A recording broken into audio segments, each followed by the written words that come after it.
Peuple de France et du monde, je viens vers vous pour faire appel à votre bon sens. Hommes et femmes de la Terre, écoutez la souffrance de notre planète.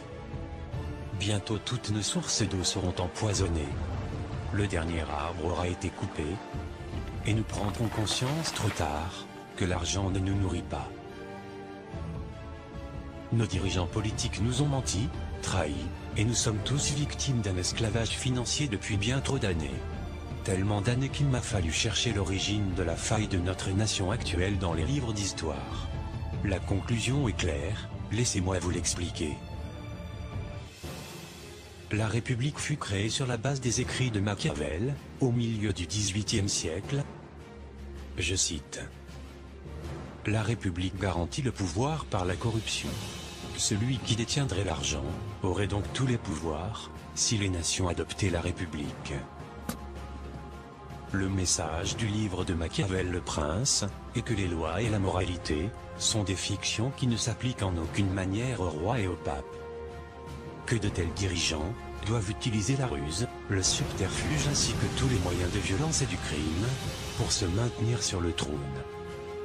Ils se trouvent aujourd'hui à la tête des États, tout en se faisant passer pour des personnes justes et pures. Depuis toujours, ceux qui n'ont aucune valeur morale, aucune éthique, aucun scrupule, sortent toujours vainqueurs. La République est le système idéal pour favoriser l'ascension des moins pourvus de ses qualités humaines. D'autant plus, si les candidats sont d'abord sélectionnés, selon ces critères de dénuement à l'intérieur de sociétés occultes qui gèrent les partis politiques et le système financier. Celui qui ment le plus, fait le plus de fausses promesses, gagne toujours face à celui qui tente de ne pas trop tromper ses électeurs. Le raisonnement est parfaitement juste.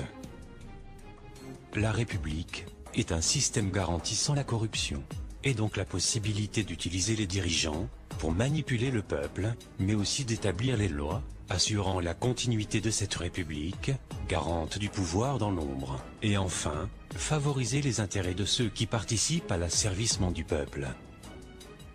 Après 2 guerres mondiales, ils ont réussi à imposer sur presque toute la planète un système qui leur permet de contrôler la vie politique et économique de chaque pays. Peuple de France et du monde, voici la faille de notre nation actuelle, comme celle de nombreuses autres nations.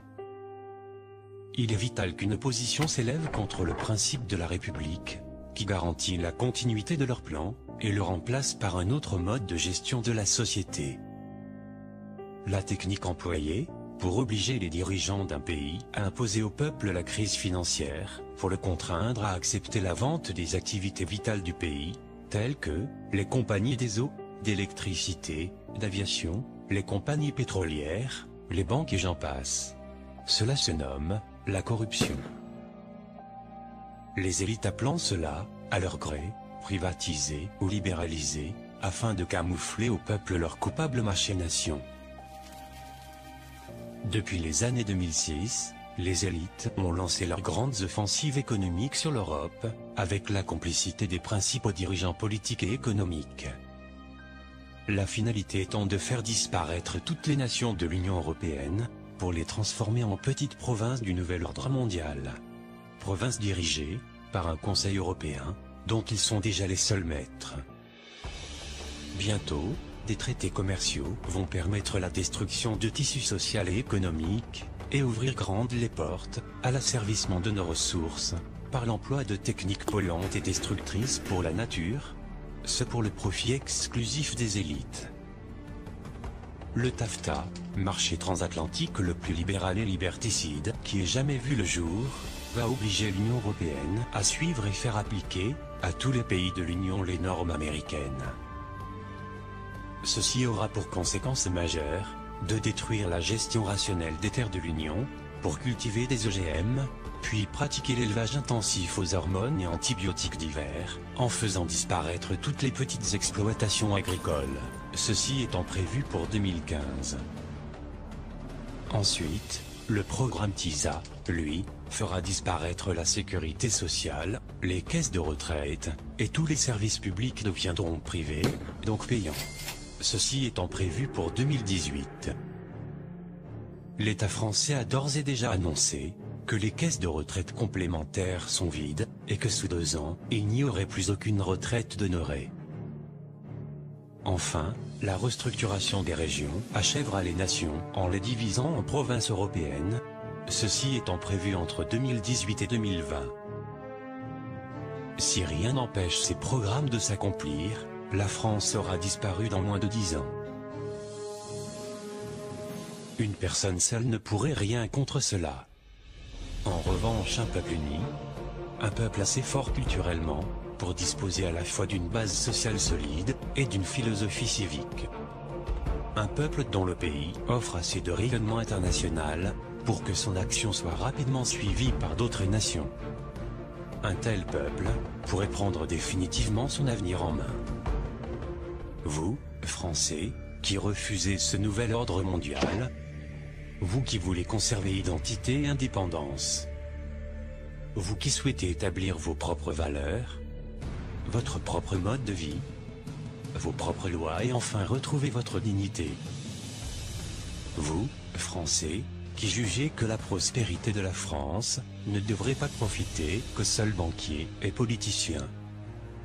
Vous, Français indivisibles, de toute religion, de toute ethnie, de toute profession, de tous niveaux sociaux, de toute région, prêts à défendre une valeur unique d'un pays libre, tendant la main à tous les peuples de la terre, invitant à refuser les guerres et la dictature mondiale de quelques familles.